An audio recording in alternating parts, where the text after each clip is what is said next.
Join us now as we look at the wildest news stories and rumors you need to know, including AJ Styles returns to TNA confirmed, the Hardy Boys ready to retire, cancel Seth Rollins plans have now been revealed, WWE's next big megastars, a wrestler involved in a real altercation, why AJ Lee will never return to WWE, almost sent to another promotion, and much more.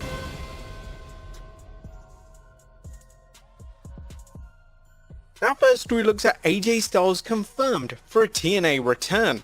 Now get ready for a phenomenal appearance at this Sunday's TNA event. There have been rumors about AJ Styles returning to TNA, and TNA all but confirmed it on last night's Impact, where a video aired showing what appeared to be Styles' old ring jacket. Earlier this week, TNA President Carlos Silva hyped Slammiversary, saying, "We're moving the stage back to accommodate more fans. This event will be TNA's greatest achievement, and trust me, it's going to be phenomenal." Fightful Selection Ross Sapp then tweeted today that, yes, the phenomenal news is true. The phenomenal AJ Styles will be at Slammiversary for TNA Wrestling on Sunday, July 20th at UBS Arena in Elmont, New York. TNA Wrestling President Carlos Silva confirmed this morning to Fightful Select AJ Styles will be a part of Slammiversary on Sunday, which many wrestling insiders are predicting will be the biggest TNA show, especially after Silva shared on social media when moving the stage back to accommodate more fans. But then TNA Wrestling announced breaking, the phenomenal AJ Styles returns to TNA this Sunday at TNA Slammiversary live on pay-per-view and TNA Plus from UBS Arena on Long Island, New York, with AJ Styles firmly on the poster. And naturally, fans of the Phenomenal One are anxious to see what role AJ will play at the event. There have been rumors of Styles entering TNA's Hall of Fame. As Sapp noted, Silva did not comment on what Styles will be doing at Slammiversary, the showcase event of the year that features two high-profile championship matches involving TNA and NXT stars and many other much-anticipated matches. The TNA World Champion Trick Williams previously stated that he'd love to wrestle AJ Styles, and we can't think of a better scenario than AJ winning the title once again before he hangs up his boots for good. Do you think that'll ever happen, or will AJ Styles give the rub to TNA World Champion Trick Williams? Next up, TNA's biggest show in 10 years. And congratulations to TNA Wrestling, which is letting the wrestling world know just how successful Slammiversary is with the following tweet.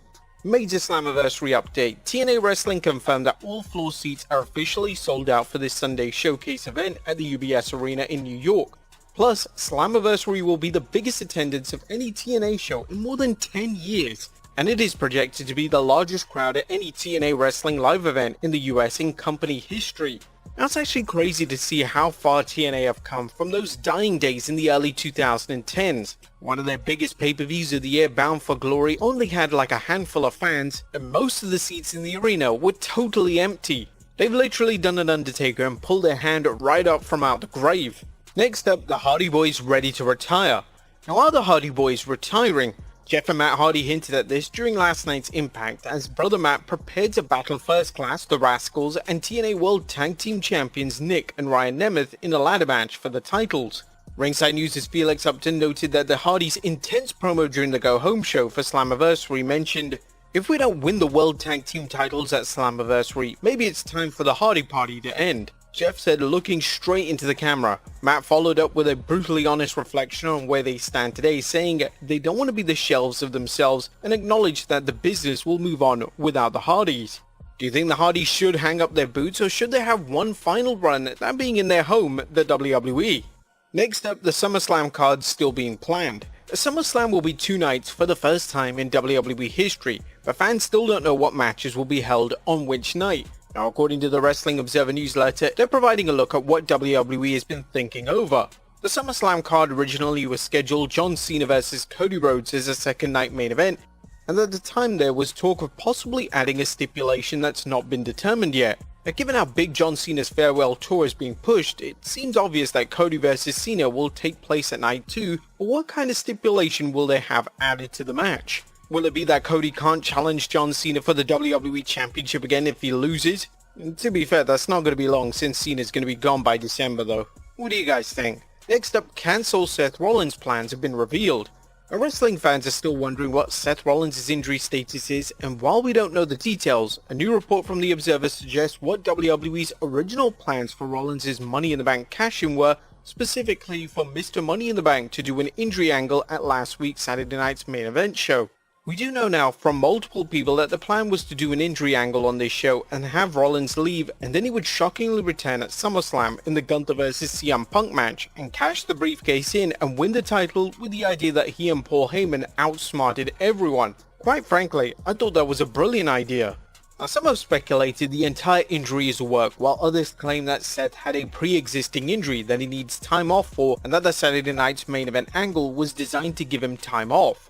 Now, while they aren't sure which story is accurate, he did discuss the possible blowback if the injury turns out to be a work. Whether it was in the ring, in another match, or outside the ring is something that will likely be kept quiet for a long time. The injury cover story makes the most sense, but given the card listed 3 weeks ago, anything that happened was known about at that time. Plus, while everyone in wrestling will understand that the people in charge may pull this if that's the case, it will lead to a lot of unneeded mistrust and a WCW paranoid backstage atmosphere. It's really not worth it. It's possible WWE doesn't care what the fans and or wrestlers think, and given its current success, the promotion may feel it's bulletproof right now. Next up, WWE's next megastars.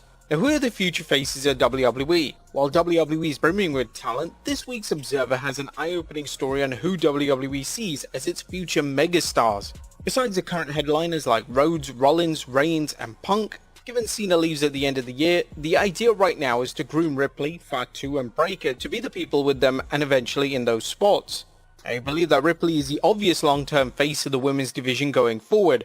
Fatu to me has felt like early 80s Jimmy Snuka as a heel. The crowd got behind, and with the crazy unpredictability of being badass, unstoppable one-on-one. Breakker has the obvious athletic gifts. I sense they are easing him into the longer promo responsibility, which is why Heyman is with him now. Now, I'm not sure if Meltzer already got the memo, but Ripley is already a megastar in the WWE. We would argue that she's already firmly entrenched at the top of WWE's women's division and an all-around megastar.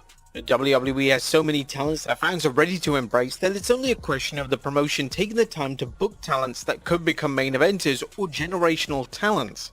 The problem is that WWE struggles to find time for its bloated roster, means less than a handful of talents get the time needed to connect with the WWE universe.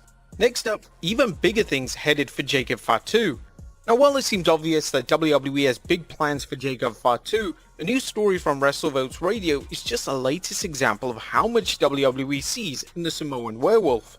We're told Jacob Fatu's rise as a top-tier babyface is officially underway, with the company ready to elevate his profile, not just on screen, but through heavy promotion and public appearances. In fact, expect to see exclusive city-themed merchandise for the Samoan werewolf designed in collaboration with local sports teams beginning to roll out in both arenas and stadiums soon. That kind of marketing effort has historically been reserved for elite talent, which speaks volumes about how highly the company views Jacob Fatu potentially. You're talking to guys like John Cena and Steve Austin, and now they're going to throw Jacob Fatu in this scenario. But speaking of Jacob Fatu, his cousin Zilla Fatu could end up in Slammiversary. Wrestling News recently discussed former WWE superstar Enzo Amore, who now works as Real One, announcing his plans to appear at Sunday's show and that he's bringing friends along with him. They added, Real One specifically mentioned he would be bringing heavyweight champion Zilla Fatu. Fatu, the son of the late WWE legend Umaga and a member of the famed Anoa'i wrestling family, is the inaugural Fourth Rope Wrestling heavyweight champion. Next up, a wrestler involved in a real altercation. A current AEW talent, Marina Shafir, is opening up about an uncomfortable incident she had with a co-worker at the gym. Shafir appeared recently on Soraya's podcast, discussing how a co-worker began mocking her while she was on the treadmill, leading to things escalating when she moved to a different part of the gym. And I'm just like leaning against the wall, and all of a sudden, I get f***ing shoved from behind. And I'm taking a sip of my water bottle, and it wasn't like a soft shove, man. Like, I felt like I just got like tackled. The water bottle hits the wall, like cuts me in the gums, like my gum is bleeding, water's just everywhere. Now, apparently the co-worker thought he was ready to throw down with Shafir as he was a trained MMA fighter. Instead, I'm like, all right, motherfucker. I got up, I like stood southpaw just to f*** with him. Oof. I faked a fucking left, took a big step, and just fucking hooked the out of it. He goes to shoot for a double. I stuffed that motherfucker. He tried to pop up for a fucking double, and I fucking stuffed it again. Shafir was concerned whether the incident might affect her career, but she told the alleged instigator, "I will fucking take your money. Don't ever fucking touch me ever again." Well, thankfully she's safe after such an incident. Next up, why AJ Lee will never return to WWE. Now, will CM Punk ever work with real-life wife and former WWE superstar and Divas champion AJ Lee? Well, not according to some recent comments from wrestling's Second City Saint. Just during an interview with TV Insider, he revealed, "There are really two things my wife and I don't do together. One is to work out and the other is to work together. It's really the perfect relationship." Pro wrestling has a way of changing rules carved in stone, which means never say never. But Punk, who is scheduled to challenge Gunther for the World Heavyweight Championship at SummerSlam, also told TV Insider about which WWE superstar he's looking to for acting advice. He's been a friend for so long, Dave Bautista. I can reach out to Dave and ask him a million different questions. And finally, almost sent to another promotion. Last but not least, wrestling's most invisible big man could be returning to action, as a new report from WrestleVote suggests WWE has found another role for Omos in a different promotion. WWE Creative has discussed sending Omos to AAA for a run similar to his brief Noah stint this past winter. Per source, the idea is to further establish him as a true special attraction outside the WWE bubble. Omos' short but successful run in Noah, including him winning the GHC Tag Team Championship with Jack Morris, led to fans buzzing about whether WWE might bring him back for a sustained appearance rather than his usual role as a